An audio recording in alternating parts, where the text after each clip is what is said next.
الحمد لله وكفى وسلام على عباده الذين اصطفى أما بعد فأعوذ بالله من الشيطان الرجيم بسم الله الرحمن الرحيم وإذ نجيناكم من آل فرعون يسومونكم سوء العذاب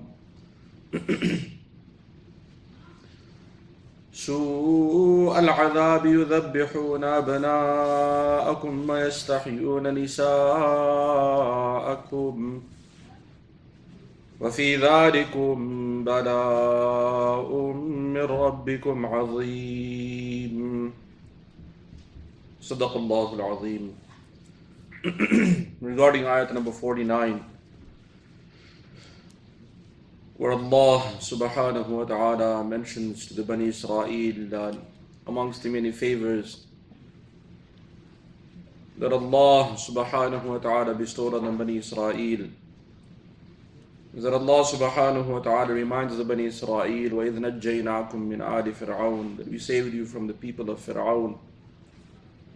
يَسُومُونَكُمْ سُوءَ الْعَذَابِ, they were inflicting on you terrible forms of punishments and torture. يُذَبِّحُونَ أَبْنَاءَكُمْ وَيَسْتَحْيُونَ نِسَاءَكُمْ, they were slaughtering your children and disgracing your women, leaving the women alive and letting them suffer the pain of seeing their children get slaughtered and go through various difficulties. وَفِي ذَلِكُمْ بَلَاءٌ مِّن رَبِّكُمْ عَظِيمٌ, and in that it was a very, very great bala, a very, very great trial and test for you. Fir'aun, he established his power through sihr and magic. We went over the various types of sihr and magic, also the protection against that. The various forms of magic. The most dangerous form of sihr is the dark arts. And this sihr is that type of sihr where a person will employ or utilize, or the sahir or the magician will utilize distorted verses of the Torah. We have to understand and remember that the wahi that Allah subhanahu wa ta'ala has given to us human beings, the revelation that He has given to us human beings, it has very, very profound impact, that it can change a person's life. Even the Quran, it has numerous benefits and blessings. Various ayat, various surahs, they have various impacts, various types of cures. Some can cure a person, some can put barakah in a person's rizq. Other surahs and ayat are used for protection. Some can even protect a person from the adhab of the qabr. Others can protect a person from shaitan and the shayateen and devils and so on and so forth. From the ahadith of Rasulullah sallallahu alayhi wa sallam, it has been made clear to us that this wahi has a very, very profound impact. This Quran, it has a very, very profound impact in our lives. But the Bani Israel, when we go back historically, when they were taken to Iraq by Bukhti Nasr, Nebuchadnezzar, they started forming ways to try and distort the Torah and weaponize it. And they started this system of magic. Allah subhanahu wa ta'ala sent to them 2 angels to teach them. Because wahi is from Allah subhanahu wa ta'ala, learning its limitations are also from Allah subhanahu wa ta'ala. And that ilm only comes from Allah subhanahu wa ta'ala. No one else can learn that ilm or gain that knowledge from their side. That is what is unique about the Quran, is you cannot learn it yourself. And that's unique about wahi, is that a person himself cannot learn. You have to have a teacher, you have to have someone teach you. And that teacher has to have a ta'alluq or silsila back to the Nabi to whom that revelation was revealed. That the Malaika, Allah subhanahu wa ta'ala also gave them that ilm, and gave them the ilm of how also to utilize it in a way to cause destruction. But Allah subhanahu wa ta'ala has given us the Quran, and in the Quran there's a cure for everything. That type of sihr that is very, very dangerous, it is a type of disease, it is a sickness, it is a spiritual disease. And the spiritual disease manifests itself in various ways. It affects a person emotionally, it affects a person psychologically, it affects a person's whole life. Everything can change. And we were told about this in the Quran also, that this type of sihr was so dangerous, they were able to split a family, the husband and wife, cause rift between them. At the time of Rasulullah sallallahu alayhi wasallam, there was a sahir who did sihr on Rasulullah sallallahu alayhi wasallam, and it affected him to the point that he started forgetting the Quran. It can affect a person's memory, it can affect a person psychologically. And Rasulullah sallallahu alayhi wasallam became very stressed by this. And it was a very, very depressing thing. So you can imagine how difficult. You ask a hafiz who forgets a portion of the Quran how difficult it is for them to bear that. It's a very, very difficult thing to bear. You can imagine the Nabi of Allah subhanahu wa ta'ala even forgetting any ayat of the Quran, how difficult that was for him to bear. So it put him under stress and duress. And Allah subhanahu wa ta'ala allowed this ummah to see that and witness that so that we may have a way of curing ourselves from this. Then Allah subhanahu wa ta'ala revealed to Rasulullah sallallahu alayhi wa sallam mu'awwadhatayn, قُلْ أَعُوذُ بِرَبِّ الْفَلَقِ, and also قُلْ أَعُوذُ بِرَبِّ النَّاسِ. There were other ayat that were also told to Rasulullah sallallahu alayhi wa sallam to recite. Inshallah, we'll go over them. There's a system known as the ruqya, it's a cure. And when Rasulullah sallallahu alayhi wa sallam recited this, he was given or shown where that sihr was, or that sihr was found. There was knots that the sahir had tied, the magician had tied. Some say it was a woman, she had tied these knots. And these, they have their own societies. I'm not going to go into, there's a whole system about secret societies, and people have their own theories now. There's Illuminati or whatever nonsense they talk about. There was a whole system long before that, where they used to have societies who would dedicate themselves to this sihr or this magic. Anyhow, this woman had done that from those groups. That woman had done a sihr on Rasulullah sallallahu alayhi wa sallam, had utilized his hair. She tied it into knots and made him forget, and threw those knots in a well. And when Rasulullah sallallahu alayhi wa sallam recited the ayat of cure and the mu'awwadhatayn, the other ayat along with it, they found the knots, they took the knots out of the well and they opened it, and they were able to wash away the sihr or the effect of that sihr. So there's a system to also curing yourself or being cured from it, and we were shown that system in the sunnah of Rasulullah sallallahu alayhi wa sallam. That system is carried on with the Sahaba radiallahu anhum and all the way till today. There are a few things that I want to point out before we get into that system. First of all, not every symptom is magic. If somebody starts forgetting something or in old age, it might be a sign of old age. There might be other things that's causing them to forget. Not everything is magic. Someone may have emotional tantrums. This doesn't mean that somebody has done magic on them. Just try to understand that not every kind of sickness you go back. People become paranoid, Everything is now sihr, or everything is magic. Magic is not that powerful. Okay, we should not overhype the effect of just because we hear about it and all of a sudden we go home and look at everything and everything is magic. It's not like this. Okay? There are, yes, some cases, and very, very rare cases. Extremely rare. In our experience, we've seen out of every 100 cases that come to us, hardly 4 or 5 are real genuine. The rest are just some sickness. Majority of the times, people overdosed on medicine. They go to the doctor gives them prescription, they take the medicine, they go home, they take it, and the doctor gives a little extra dose.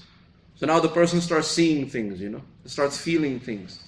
And they come to us, I'm feeling very hot, or I see shadows. Tell them, do you take medicine? Yes. Okay, go back to the doctor, tell them to reduce the, you're overdosing. And when you read the symptoms read the side effects of the medicine, exactly what the person is experiencing is in the side effects of the medicine.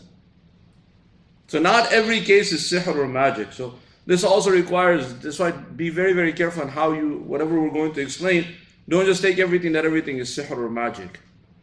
There's a whole system behind, and it's always good to go to someone who has expertise in that field. We should go to our shuyukh and ayyamma, those that are ulama, that have this kind of knowledge and experience to understand that this person may really be affected by sihr or is just some kind of medical condition. It's something that we should check before we immediately jump the gun and just say, this is magic. It's not like that. It's very, very rare. In some countries it's more common than others.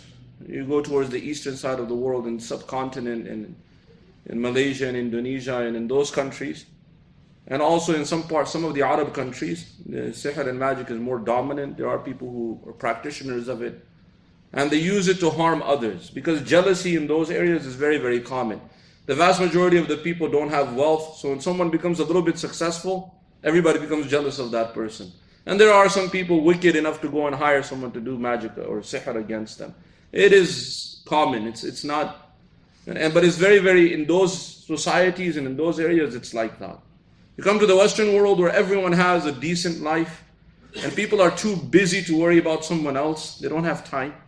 It's highly unlikely that somebody did sihr to someone here in the Western part of the world. Everybody wakes up too early and goes to work, and they come back from work too tired to worry about somebody else's position or somebody else's wealth or somebody else's status or power. It's very rare that you'll find somebody here go and try to destroy someone's life.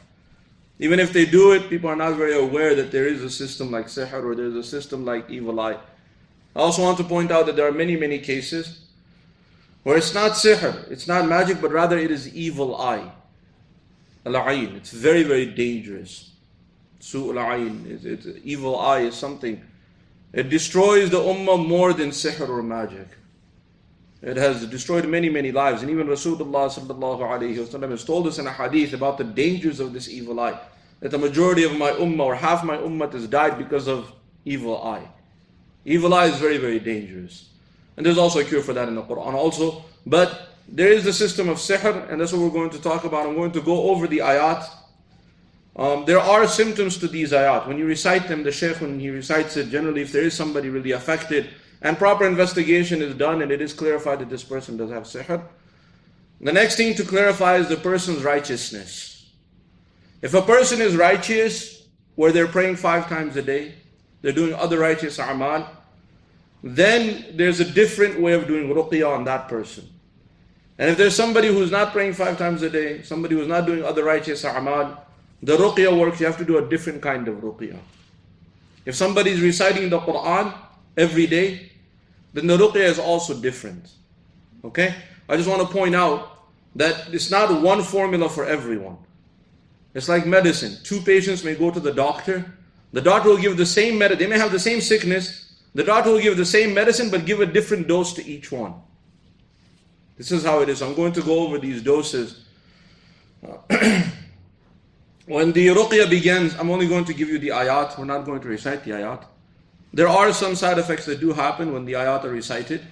If a person is really affected by sihr, sometimes they faint, sometimes they vomit, sometimes they experience extreme heat or extreme cold. They get a cold sweat or they start sweating very, very hot. So there are these symptoms that come about if a person is really genuinely affected by sihr. Sometimes a person is affected by sihr and nothing happens to them. They're perfectly normal. Okay? But somebody has done sihr to them and they get cured from it. The ruqyah is generally done once, is more than enough. Okay? There are some cases, rare cases, where a shaykh may go back and do it more than once, depending on the condition of the person. But it's rare that it's done more than once. Think of it like a sickness. Think of it like hunger. You're hungry, you eat, your hunger is gone. You don't have to keep on eating. Right? So that's how generally it is. It doesn't come back once it is cured. Some basic details about it. Let's go into the ruqyah itself. When the ruqyah is recited, generally you start with the durood or salawat ala nabi sallallahu alayhi wasallam. That is recited 3 times. Then we recite Surat al-Fatiha. If a person is not righteous, they're not performing any good deeds, they're not praying 5 times a day, so the Surah Fatiha is recited 11 times. If a person is performing righteous deeds, he's praying 5 times a day, Surah Fatiha is recited 7 times. If a person is righteous person and they're reading Quran, it's very important. They're reading Quran every day. The sihr doesn't have barely any effect on them. You recite Surah Fatiha 3 times the most. It's more than enough. Because a person is already reading Quran every day, that cure is already in progress. You just have to recite it 3 times more than enough. Again, that'll be investigation based on the shaykh that is doing, checking the person on who the sihr is done. So Surah Fatiha is recited either 11 times or 7 times or 3 times. After that, the first 5 ayat of Surah Al-Baqarah, up to أُولَٰئِكَ عَلَىٰ هُدًى مِّن رَبِّهِمْ وَأُولَٰئِكَ هُمُ الْمُفْلِحُونَ. That is recited. Then ayat number 102 of Surah Al-Baqarah. وَاتَّبَعُوا مَا تَتْلُو الشَّيَاطِينُ عَلَىٰ مُلْكِ سُلَيْمَانَ. It's a long ayah. Allah subhanahu wa ta'ala mentions in that ayah related to sihr. But in that ayah, there is one jumla, there is one sentence. وَمَا هُمْ بِضَارِّينَ بِهِ مِنْ أَحَدٍ إِلَّا بِإِذْنِ اللَّهِ. That is recited to the number of times Surah Fatiha was recited. Either 11 times or 7 times or 3 times. Then the rest of the ayah is recited once. In that ayah, that one sentence is recited that many times. Ayat number 102. Then Ayatul Kursi is recited. Ayat number 255 of Surah Al-Baqarah. Ayatul Kursi is recited either 11 times, 7 times or 3 times. Then the last 3 ayat of Surah Al-Baqarah. Some of the shuyukh have only mentioned 2 ayat of Surah Al-Baqarah. It is better to recite all 3 ayat. The last 3 ayat of Surah Al-Baqarah. Then in Surah Al-A'raf, from ayat number 115, from ayat number 115 until ayat number 122, those ayat are recited. قالوا يا موسى إما أن تلقي وإما أن نكون نحن الملقين قال بل ألقوا فإذا حبالهم وعصيهم يخيل إليه من سحرهم أنها تسعى فأوجس في نفسه خيفة Allah subhanahu wa ta'ala mentions in these ayat فوحينا إلى موسى نلقي عصاك فإذا هي تلقف ما يأفكون. Ayat number 118 and 119 in those ayat, Surah Al-A'raf, ayat number 118 and 119, they are recited either 11 times or 7 times or 3 times. فوقع الحق وبطل ما كانوا يعملون فغلبوا هنالك وانقلبوا صاغرين. Ayat number 118 and 119 of Surah Al-A'raf. Then you recite the remainder up to 122. Okay, in those ayat. Then in Surah Yunus, we recite from ayat number 79 until ayat number 82. In those ayat of Surah Yunus, in the middle of ayat number 81, Allah subhanahu wa ta'ala mentions in that ayah, إِنَّ اللَّهَ سَيُبْطِلُ إِنَّ اللَّهَ لَا يُصْلِحُ عَمَلَ الْمُفْسِدِينَ وَيُحِقُّ اللَّهُ الْحَقَّ بِكَلِمَاتِهِ وَلَوْ كَرِهَ الْمُجْرِمُونَ. The middle of ayat 81 until the ending of ayat number 82. These also have very profound meanings. I'm not going to go into the details. For those who understand the Arabic, they understand how profound and deep in meaning this is. That the sahir, they come with their destruction, but inna Allah sayubtilu, Allah subhanahu wa ta'ala make their efforts useless. Inna Allah la yuslihu amal al-mufsid, inna Allah la yuslihu amal al-mufsidin, wa yuhiqqu Allahu al-haqqa bi kalimatihi wa law kariha al-mujrimun. This portion is recited either 11 times or 7 times or 3 times. Okay. Surah Taha. We go to Surah Taha, we read from ayat number 65 until ayat number 70.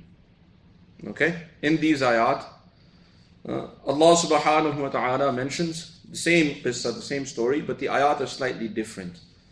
And in those ayat, the ayat of 70,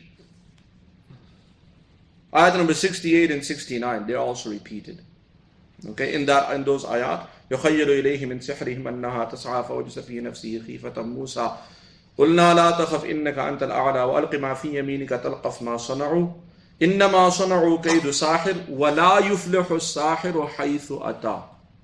This portion of the ayah, ولا يفلح الساحر حيث أتى, 69, this is repeated 11 times or 7 times or 3 times. So these ayat are then completed, 65 till 70.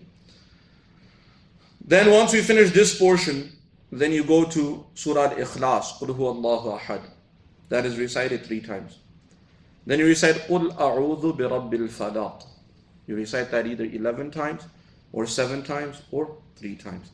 And then you recite قُلْ أَعُوذُ بِرَبِّ النَّاسِ either 11 times or 7 times or 3 times. These ayat are then, when they're recited, at that time you'll see the effect. For those who are generally there, sometimes you'll see the effect on the person who's been affected by sihr. You know, you'll see that sometimes their face changes, sickness comes on them. They either faint or they vomit, whatever happens.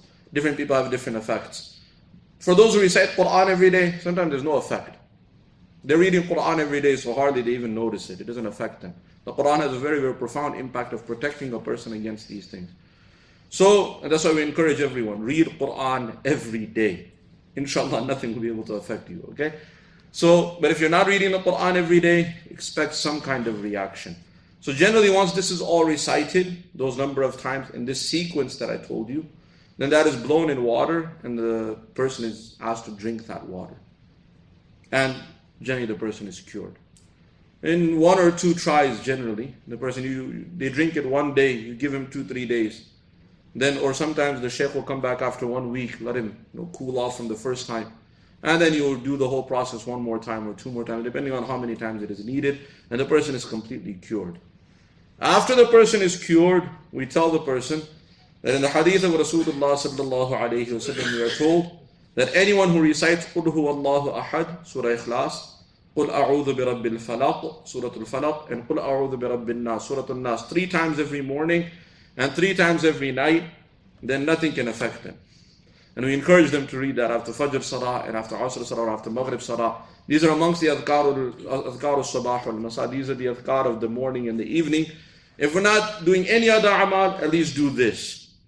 And all of us should do this. Or if not, if we cannot even do this, at least recite these surahs every day after every salah.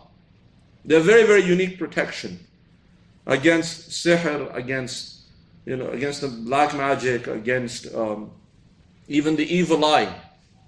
The evil eye, it comes from the hasad of hasideen.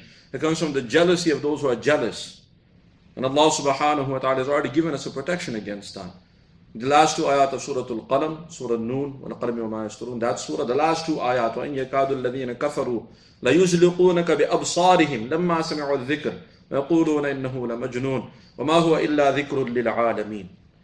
These 2 ayat, and then Surah Al-Falaq, especially in the last ayah of Surah Al-Falaq, we're seeking the refuge of Allah subhanahu wa ta'ala. وَمِن شَرِّ حَاسِدٍ إِذَا حَسَدٍ.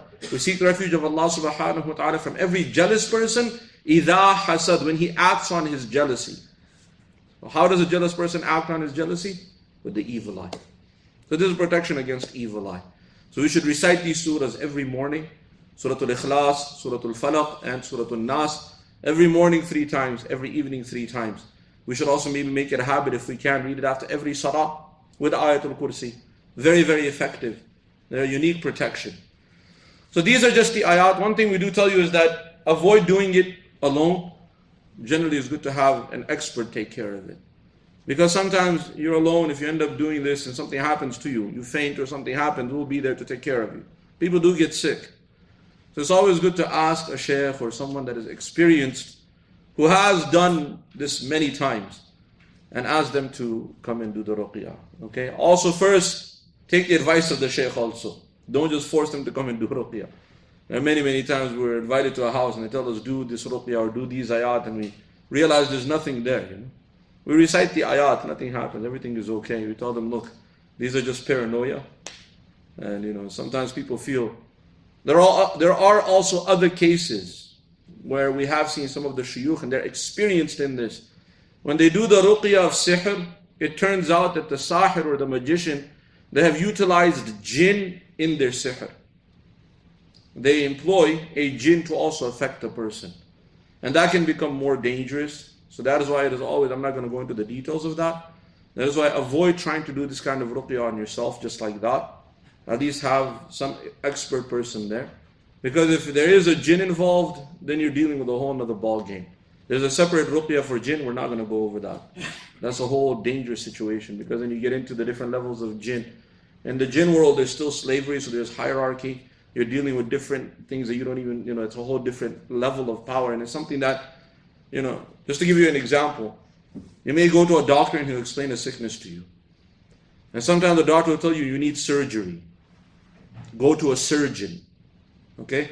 The surgeon cannot explain to you what he does. Or he cannot even show you in a video. Because if he does, you will run away. You will never do that surgery. Right?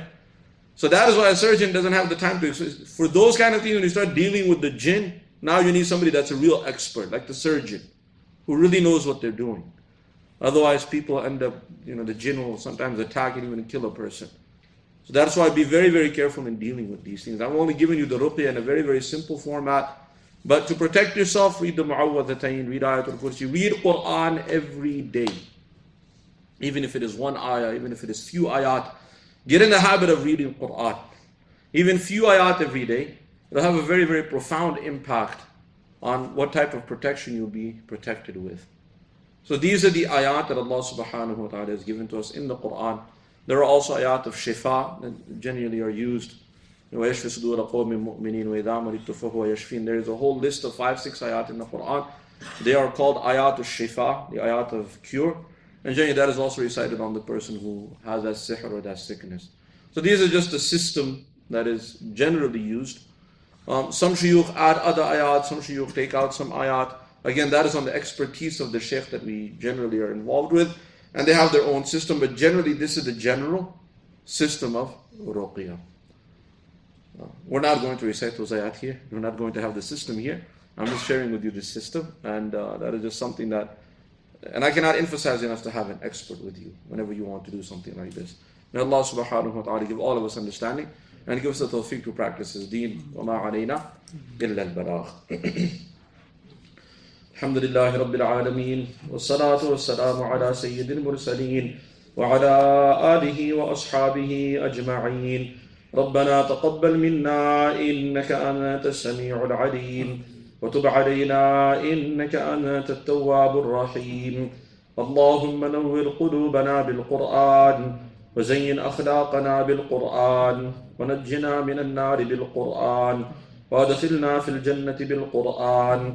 اللهم اجعل القرآن لنا في الدنيا قرينا وفي القبر مونسا وعلى الصراط نورا وفي الجنة رفيقا ومن النار سترا وحجابا. ربنا آتنا في الدنيا حسنة وفي الآخرة حسنة وقنا عذاب النار.